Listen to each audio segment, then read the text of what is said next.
I'd like to teach the world to bring experience to bear on challenges that we all face and problems we all share. I'd like to give the world a hug and shower it with love. We all can change the world we're in with lessons from above. Hello, everybody. Welcome to another edition of HUGS, Hearts United God's Spirit. And today, this week, we're recording on 12/12/12. So I feel just so honored to be here with you and to share this incredible message that we have for you today with my guest. But before I get to her, I want to just highlight you, and I want to thank you again from the bottom of my heart that you share this hug, that this hug gets felt around the world and has been through you.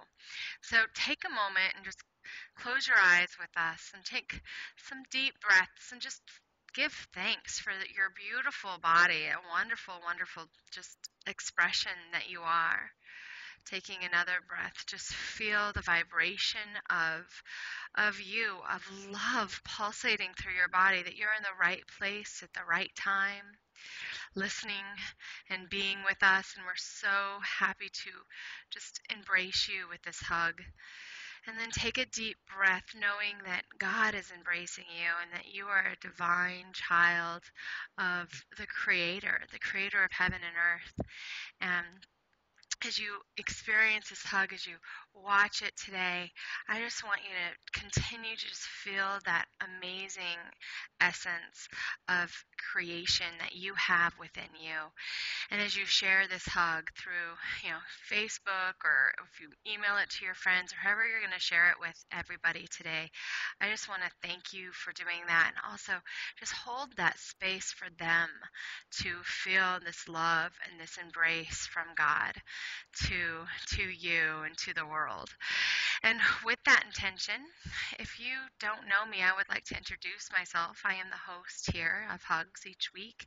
My name is Antiqua, and I am the creator of Divinely You and Divine in 9, a course that helps you to just love the temple that God lent you and use it to just live your best life, to let go and release the beliefs and the vows and the agreements that you've made with your vibration in your mind, to live your most divine life and really be the master of your own will, because we have that mastery here on earth.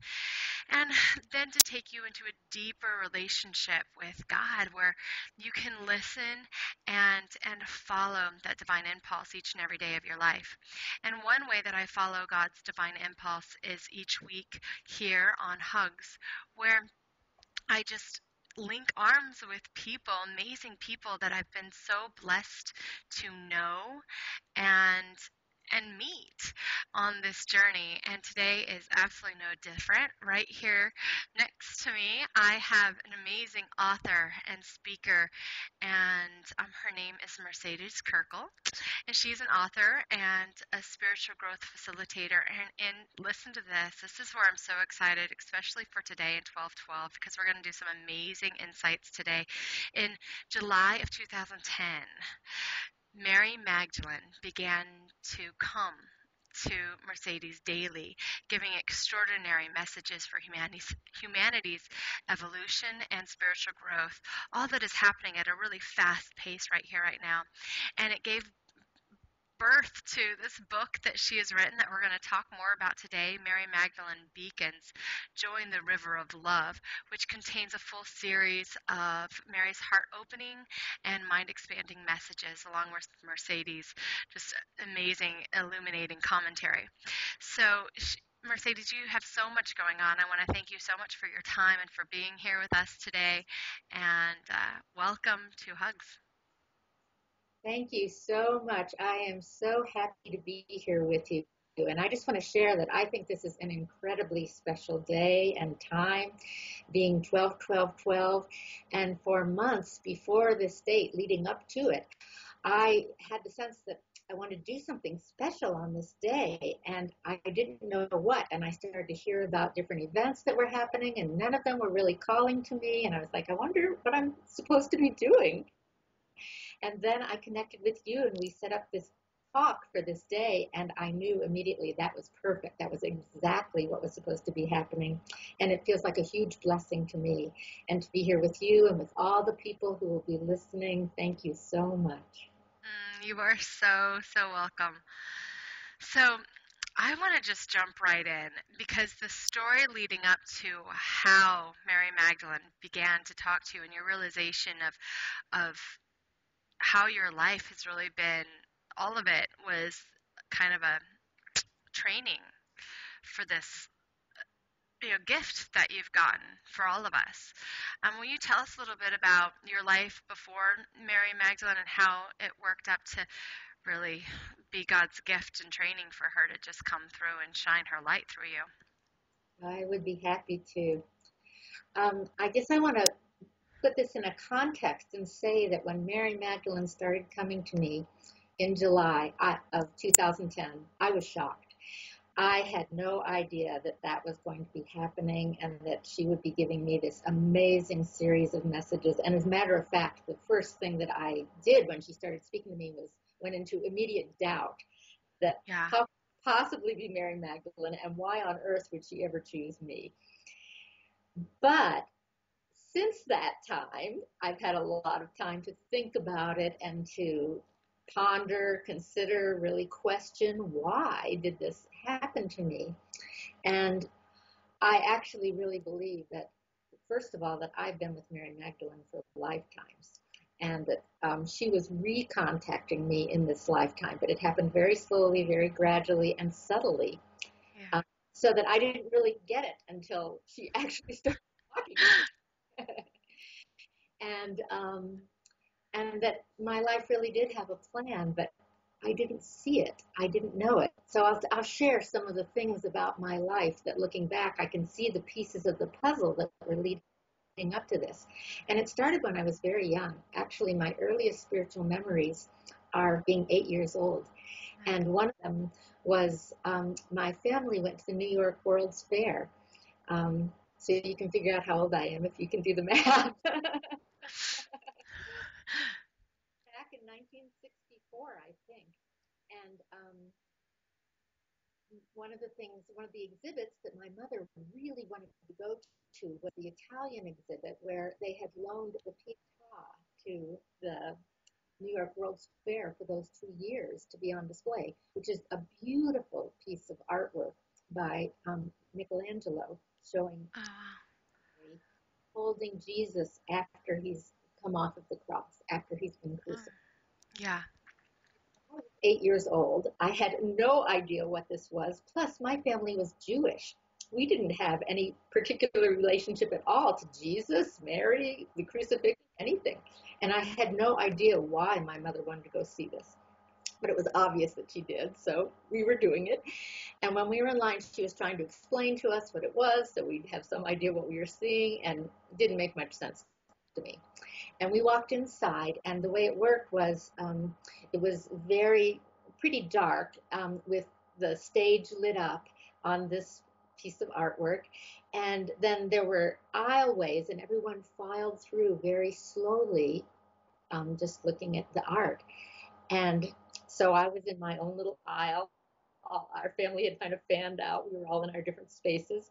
And I had my first ever transcendent experience. I went into a completely altered state that was very pristine, very beautiful. And I came out of there kind of floating. There was no mind to it at all. I did not know what had happened, but I could feel it. Yeah. And I looked at my mother, and I could tell she was in the same state I was. And the rest of my family wasn't. They had not had that experience, but we had. And we never talked about it. That's the way my family was. We never talked about most things. Something happened, and I knew it. Then the experience that I had, similar to that in some ways, was I was 12 years old. We lived in the Midwest in Illinois at that time. still the 60s. And I started to have visions coming up of memories of having walked with Jesus in the desert. Yeah. And in my visions, there were about 100 people around him that was part of the gathering. There was an inner circle, and I was not part of the inner circle, but I was definitely part of the group that was walking with him. And my sense was maybe for a year that I had been part of this group, or that this group had gone for a year. And I didn't know, I knew that this was very special, and I never shared it with anyone. I didn't know anyone to talk to about it. I didn't think my family would particularly understand, and I didn't know anyone else. Yeah. So I kept it to myself. And it eventually receded in the background, and I kind of forgot about it. So then, fast forward a little bit more. In my late teens, I became very drawn to spirituality. And that really was the focus of my life for the next 20 years, 20, 25 years. I became the spiritual community that I was with for 17 years that had a very serious focus. We did a lot of meditation, devotional practice, study, service, life disciplines. Eventually, I went from there to a second spiritual community. And in that community went through a very profound awakening to my unity with the divine and my understanding of who I was as part of this great divine process. And that was really the fulfillment of all of those years of seeking. I didn't know in some sense what it was I was looking for, but I was propelled. I had to find this, and it was deeply satisfied in that awakening. And I started to, okay, now what's my life going to be about? Because that had been so much, the focus. Everything was about that up till then. And I started having visions again. I had a vision of a lake, and I was leading a group of women in ritual at the side of this lake. And then I had a second vision that was of a volcano, and I was doing something spiritually oriented on the volcano. And within months of having these visions, I started a new relationship with a man who lived in Hawaii, and ended up moving to Hawaii and saw both the places exactly as I had seen them in my visions. Wow. Oh, so good. And I know just from reading about you, like this is when your time in Hawaii is when Mary Magdalene first came to you in a more concrete manner. So,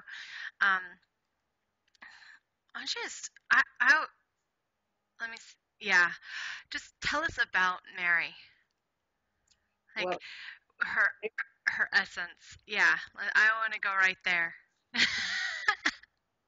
great. To me, Mary loved, and a very strong feminine form of love. You feel her heart energy. When she speaks, there's this emanation of love, but it's combined with great brilliance. She is extremely intelligent, and she's also very compassionate. I was very aware as she was giving me the book that she was considered in everything she said. Everything she said had a point and a purpose. She used very few words to express so much. And she was extremely conscious always of when it was necessary, pointing out things that needed to change or that were not aligned, not correct in some ways. But she did it with great care and never said any more than was absolutely necessary for our growth and help. So that even when she was referring to things in her past where I felt, people had done her harm or had hurt her in certain ways, she would never speak of it. It wasn't necessary, and it wouldn't contribute to the one thing that she cared about, which is our growth in God. So she had no energy whatsoever for anything that doesn't support love and connection to God. The flip side of that is she has endless energy for things that connect us with love and God. Very, very good. So what are some of the messages? I'm just like messages. So what are some of the messages? Things like for today. Did you wake up thinking about something particular for today? Personally or in relationship to Mary? In relationship to Mary. It's coming in for me, and lots of times I feel connected to Mary, and I get a sense of what the connection is, what the meaning is from her, without necessarily being a formal message. And then at other times, I ask for formal messages, and that's when she gives them to me. And what I'm feeling today is that, well, I'm going to backtrack a little bit.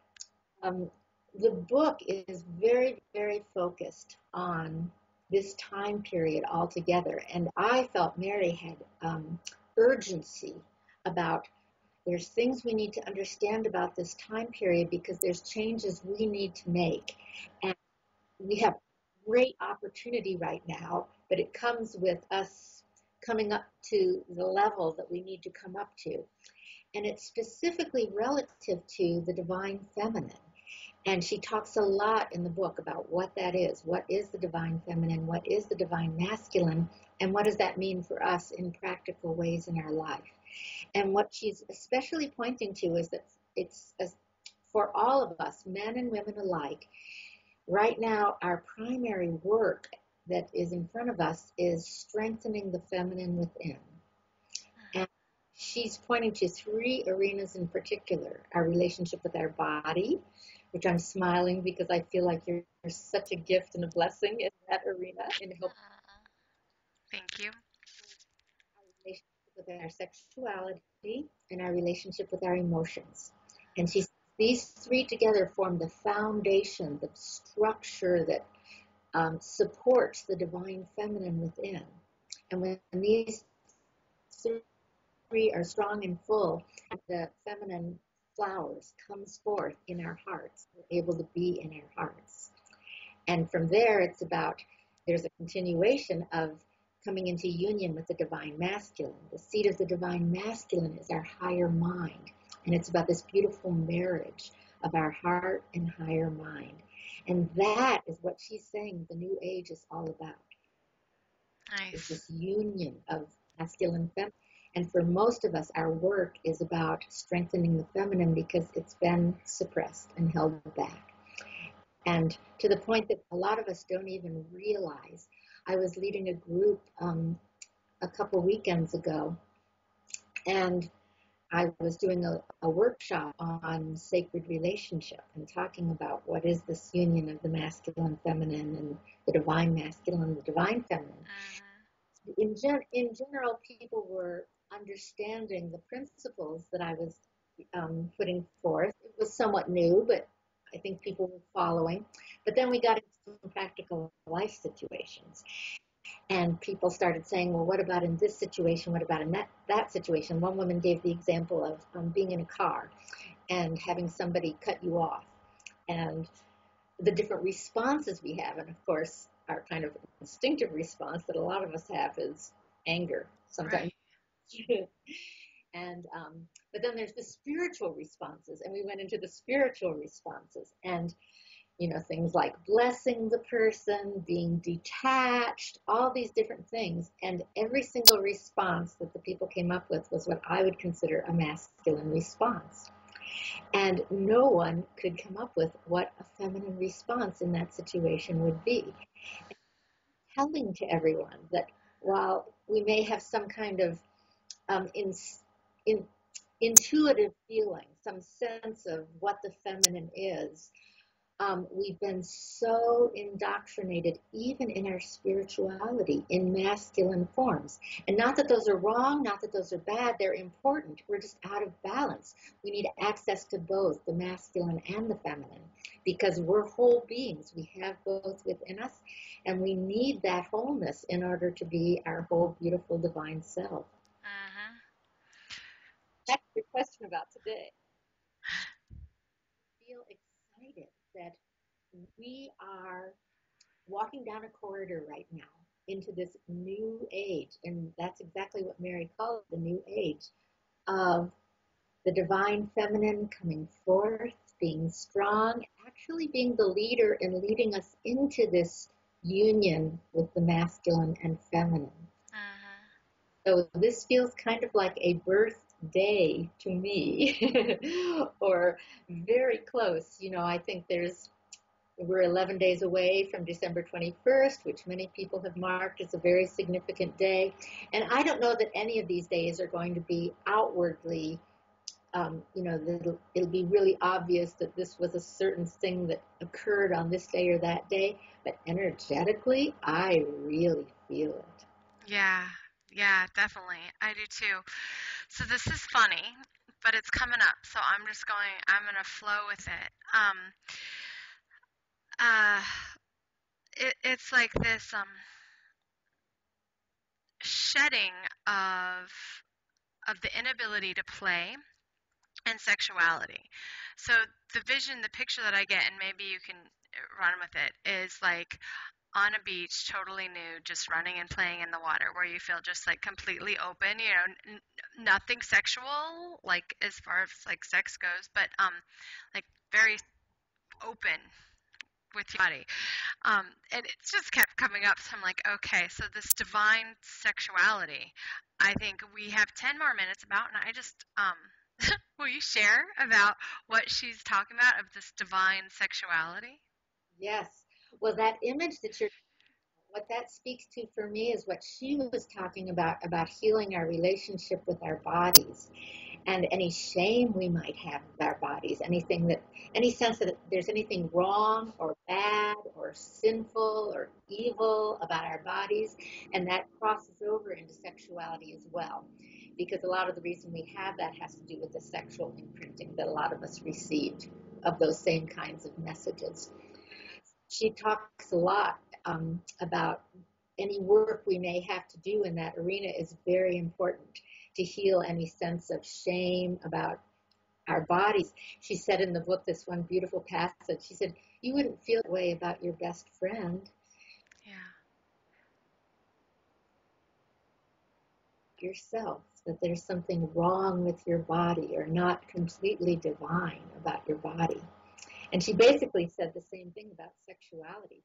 She said at one point, do you think the Creator would have created something that we begin new life with as being evil, as being sinful? And then go and tell us to go multiply. Go and multiply across all the earth as fast as you can. Go. But it's sinful. Don't do it. Yeah. And she also had a lot of wisdom about sexuality, saying that ultimately there's two purposes of sexuality, and they're both to bring forth new life. One is to bring forth the new life of a child, a new being in this realm, and the other is bring forth our highest spiritual self. That this is the function of sacred sexuality, that it transforms our energy body into light. It connects us with our spiritual purpose and our spiritual body, and it empowers us to do our full spiritual work. And that ultimately, the optimum, if people were trained in this, if they had access to this wisdom and this education and understood this, and that this is what's really fulfilling in our sexuality, is to engage it as sacred. And if we don't do that, that's when we tend to get into problems with sexuality.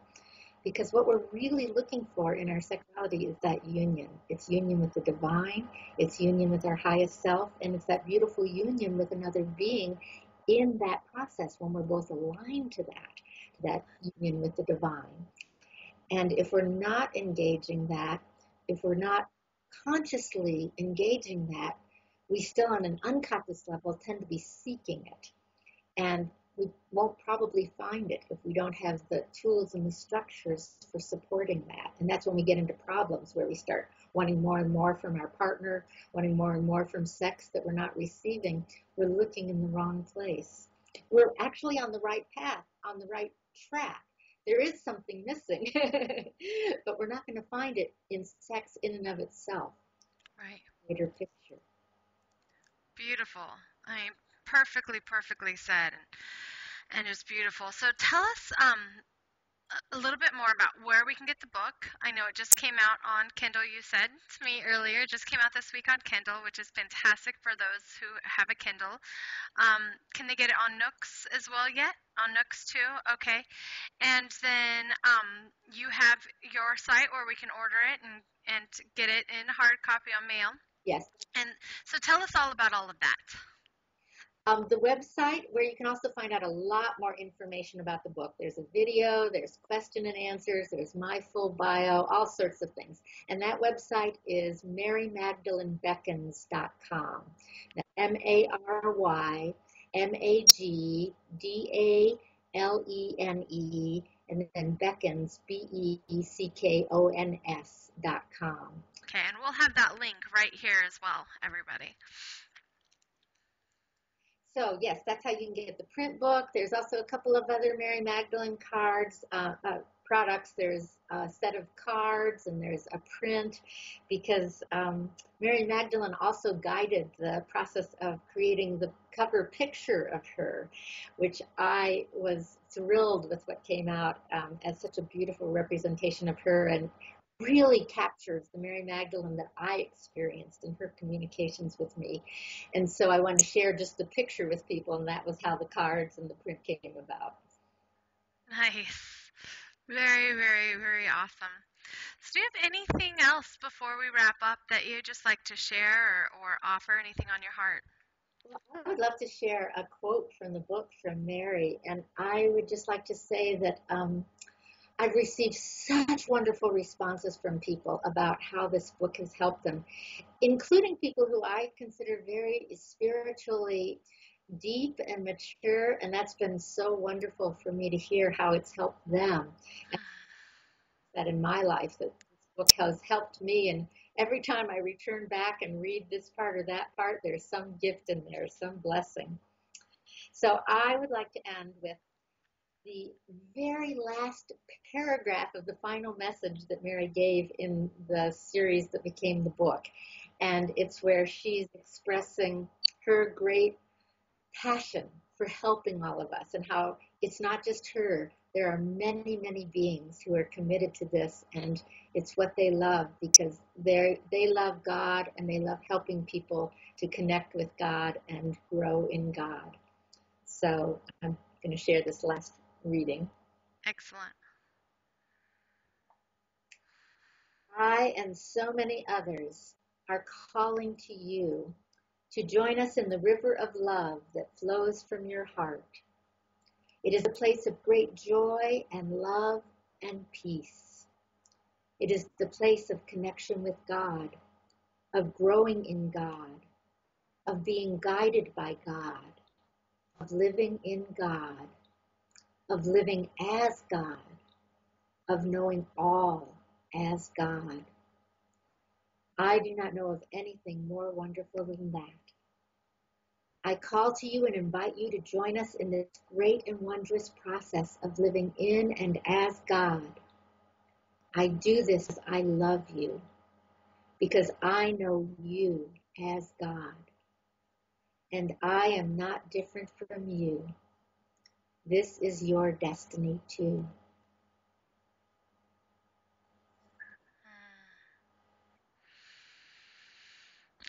Thank you. Thank you so much. So you can receive all of that and more of Mary's messages at www.marymagdalenebeckons.com. You can also visit Mercedes at mercedeskirkel.com, which is also posted right here. And I just want to thank you again for receiving this hug. We would love to know what you got from it. Please share it with all of your friends, tweet it, Facebook it. It is welcome. It is your hug to share. And you always have a gift from me, the Embrace You course. I would love to give it to you, and you can get that at fithappychristians.com, or you can just sign on this page right below us. Here is a little opt-in where you can just get that. I'll send it right over to you for you to embrace this full bodiness that Mercedes and I were talking about today as my free gift and just a thank you for you. And continue to live your most divine and miraculous life, because you are truly, truly a gift and a light to this world. And thank you so much. We will see you next week with another hug.